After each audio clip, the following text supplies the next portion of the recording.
मैं फिर से आ गया, अकेले आया हूं, बिना बाउंसर का आया हूं, बिना बिहार पुलिस के सुरक्षा के आया हूं और यहां पे मैं बोल रहा हूं कि इस अस्पताल में अच्छे ढंग से इलाज नहीं होता है और नहीं होता है तो नहीं होता है। और मनीष कश्यप के साथ जब बदतमीजी हुई थी तब बहुत सारे लोग हंस रहे थे, आज उनकी हंसी के वजह से जो है इस अस्पताल में एक बच्ची जो है इलाज के बिना मर गई। मैं से विनती करना चाहता हूं, मत आइए इस अस्पताल में, ये अपना 100वां वर्षगांठ जो है ना लोगों को मार के मना रहा है। मत आइए। फिर एक बच्ची का जो है वो मौत हो गया इस अस्पताल की लापरवाही के कारण। 35,000 रुपीज सैलरी आप लोगों को मिलना चाहिए और नहीं मिलता है, और आप लोगों को भी जरूरत पड़ेगी तो मनीष आवाज उठाएगा आप लोगों के लिए, लेकिन आप लोग अगर गरीबों पे डंडा चलाइएगा तो नहीं उठाएंगे हम लोग आवाज आप लोगों की। स्वास्थ्य मंत्री जी, अगर आप बिहार का स्वास्थ्य व्यवस्था उत्तम करना चाहते हैं तो सिर्फ 2 आदमी को सस्पेंड कीजिए, यहाँ का डिप्टी सुपरिटेंडेंट और यहाँ का सुपरिटेंडेंट के साथ बदतमीजी हुई, मैं भूल गया। बस आप बिहार में जो स्वास्थ्य वैकेंसी जो है वो पूरा वैकेंसी लेके आइए, जो सीटें खाली है उस सीटों को भर दीजिए। एक दलित की बच्ची जो है इस अस्पताल में आती है और 5 घंटे तक 4-5 घंटे तक एम्बुलेंस में जो है वो तड़पती है और उसके बाद से उसको बेड मिलता है कांग्रेस के प्रदेश अध्यक्ष के आने के बाद, और वो बच्ची जो है वो 12 घंटे तक भी जो है इस अस्पताल में जिंदा नहीं रही। मुजफ्फरपुर की वो बच्ची थी और वो 4 घंटे तक एम्बुलेंस में जो है संघर्ष करते रही, उसे एम्बुलेंस से जो है नीचे नहीं लिया गया, उसका इलाज नहीं किया गया और इस वजह से जो है उसका देहांत हो जाता है। लो मैं फिर से आ गया तुम्हारी सच्चाई दिखाने और बिना सिक्योरिटी बिना बाउंसर का आया हूं। ये पीछे जो है वो बिहार का सबसे बड़ा अस्पताल पटना मेडिकल कॉलेज आप लोगों को दिखाई दे रहा होगा, जिसे कहा जाता है कि एशिया का सबसे बड़ा अस्पताल है कि दूसरा सबसे बड़ा अस्पताल है। कोई गारंटी नहीं है, कोई गार्ड नहीं है मेरे साथ, अकेले हूं यहाँ पे और खड़ा हूं इसलिए कि इसमें जो है आज फिर एक बच्ची का जो है वो मौत हो गया इस अस्पताल की लापरवाही के कारण। अगर लापरवाही नहीं होती तो शायद उस बच्ची का मौत इस अस्पताल में जो है आज नहीं होता। मुजफ्फरपुर की वो बच्ची थी और वो 4 घंटे तक एम्बुलेंस में जो है संघर्ष करते रही, उसे एम्बुलेंस से जो है नीचे नहीं लिया गया, उसका इलाज नहीं किया गया और इस वजह से जो है उसका देहांत हो जाता है। ऐसे अनेकों घटना जो है इस अस्पताल से जो है सामने आता है, लेकिन कुछ नहीं होता है। मंगल पांडे जी स्वास्थ्य मंत्री हैं, बिल्डिंग का फोटो खींचते हैं और डालते हैं फेसबुक पे और 24 घंटे के बाद जो है वो फोटो डिलीट कर देते हैं। देखिए लिखा हुआ है Patna medical college and hospital, और ये जो है अभी मेन गेट यही है, मेन गेट। हालांकि अभी भी जो है दूसरे रास्ते से लोग आते हैं और पीछे जो है इमरजेंसी वाला बिल्डिंग दिख रहा होगा, ओपीडी भी जो है इसी में शिफ्ट हो गया। कल कांग्रेस के प्रदेश अध्यक्ष आए थे, इसी अस्पताल में अंदर आए थे, एक बच्ची को बेड दिलाने के लिए आए थे, एक बच्ची का सही समय पे इलाज कराने के लिए आए थे, लेकिन उस बच्ची का सही समय पे इलाज नहीं होता है। एम्बुलेंस में उसे 4 घंटे तक संघर्ष करना पड़ता है और उसके बाद से 1 घंटे तक तो जो है प्रदेश अध्यक्ष यहाँ पे खड़े रहते हैं, कांग्रेस के बड़े बड़े नेता खड़े रहते हैं और उसके बाद से जो है उनको बेड मिलता है और उसके बाद से जो है अच्छे ढंग से इलाज नहीं होता है। शायद इस वजह से जो है वो बच्ची अब हमारे बीच में नहीं रही। निर्भया कांड आप लोगों ने सुना होगा, निर्भया कांड से बड़ा कांड जो है बिहार में हुआ है और निर्भया को तो शायद सरकार ने जो है उत्तम जगह पे जो है इलाज कराने का प्रयास किया था, बचाने का प्रयास किया था। यहाँ पे तो एक दलित बच्ची के साथ रेप होता है। वो बच्ची मुजफ्फरपुर से जो है इस अस्पताल में आती है और कहती है, गुहार लगाती है कि हे एशिया का सबसे बड़ा अस्पताल, मेरा जान बचा लो और मेरा जान बचाओगे तो मैं अपनी सच्चाई बताऊंगी। और ये अस्पताल में आती है और उसका इलाज में लापरवाही होता है और वो बच्ची मर जाती है। अंदर नहीं जा सकता हूँ, काहे नहीं जा सकता हूं? वो बिहार के सभी लोगों को पता है कि मैं अंदर गया था एक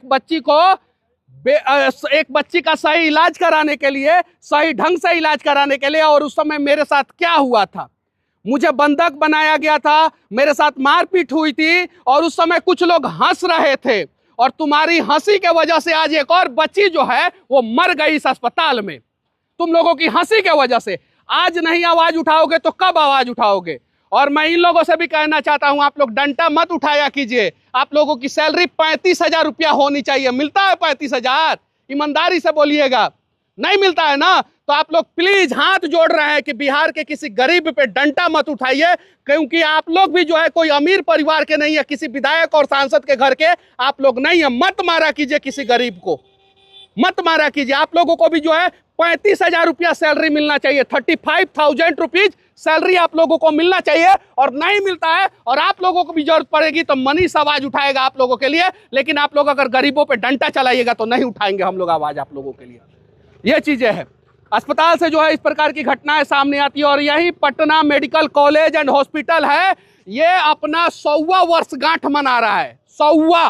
100वां यानी स्वर्ण जयंती मना रहा है। देखिए पीछे लिखा हुआ है स्थापित 1925 में ये अस्पताल जो है वो स्थापित हुआ। 100 साल इस अस्पताल का हो चुका है, और 100वां वर्षगांठ कैसे मना रहा है? मनीष कश्यप जैसे लोगों को अंदर बंधक बना के, मार पिटाई करके, और उसके बाद से जो है दलित बच्ची जो अपने इलाज के लिए यहाँ पे आती है और उसका सही ढंग से इलाज नहीं करके, और गार्ड लोगों का भी सैलरी जो है 35,000 रुपया नहीं मिलता है, नहीं मिलता है। और आप लोग मेरा वीडियो बना रहे हैं, जाइए सच्चाई दिखाइए, बनाइए, और मेरे ऊपर आप लोगों को हंसी आ सकती है आज, लेकिन जिस दिन जो है आपकी बहन, आपकी बेटी, आपकी माँ, आपके घर वाले इस अस्पताल में मरेंगे ना, उस दिन आप लोगों को एहसास होगा।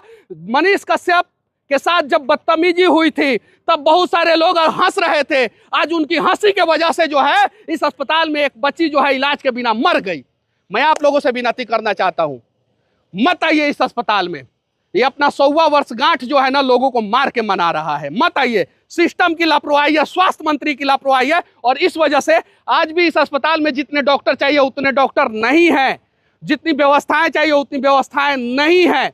और हाँ, स्वास्थ्य मंत्री जी, अगर आप बिहार का स्वास्थ्य व्यवस्था उत्तम करना चाहते हैं तो सिर्फ 2 आदमी को सस्पेंड कीजिए, यहाँ का डिप्टी सुपरिटेंडेंट और यहाँ का सुपरिटेंडेंट। छोटा कर्मचारी को सस्पेंड मत कीजिए। मेरे साथ बदतमीजी हुई, मैं भूल गया।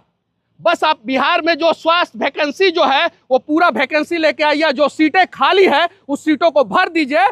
बेतिया मेडिकल कॉलेज में जो है वो 70% सीट खाली है, और ऐसी स्थिति जो है हर जगह है, ना ड्रेसर है, ना नर्सिंग स्टाफ है, ना मतलब कि मशीन है तो डॉक्टर नहीं, डॉक्टर है तो मशीन नहीं। ये सारी सुविधाएं दे दीजिए अस्पताल में। मंगल पांडे जी, चुनाव में 5 महीना बचा हुआ है, 4-5 महीना बचा हुआ है ना, उसके पहले जो है अस्पताल में वैकेंसी लाइए, स्वास्थ्य विभाग में वैकेंसी लाइए, कम से कम 50,000 वैकेंसी आना चाहिए कम से कम, और सारा सीट भरिए।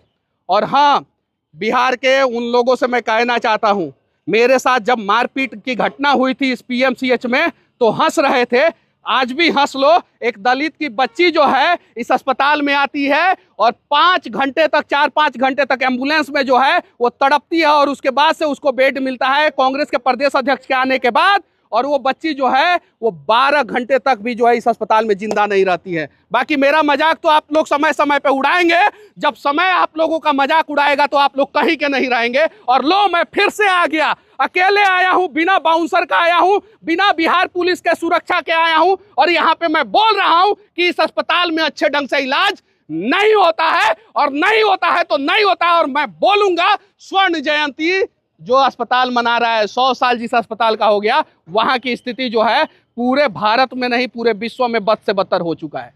बाकी मेरी बातें बुरी लगे तो मैं माफी चाहता हूं, बस इतना कहना चाहता हूं। मंगल पांडे जी, स्वास्थ्य व्यवस्था को दुरुस्त कीजिए, और बिहार स्वास्थ्य विभाग जो है, बिहार का स्वास्थ्य विभाग जो है उसमें वैकेंसी लाइए। डॉक्टरों की कमी है, नर्सिंग स्टाफ की कमी है, पैरामेडिकल स्टाफ की कमी है, और उस कमियों को दुरुस्त कीजिए। वरना दलित की बच्ची हो, या अति पिछड़ा समाज की बच्ची हो, या पिछड़ा समाज की बच्ची हो, या स्वर्ण समाज की बच्ची हो, अगर वो अस्पताल में आएगी अच्छे इलाज के लिए तो उसका अच्छा इलाज यहाँ पे नहीं होगा।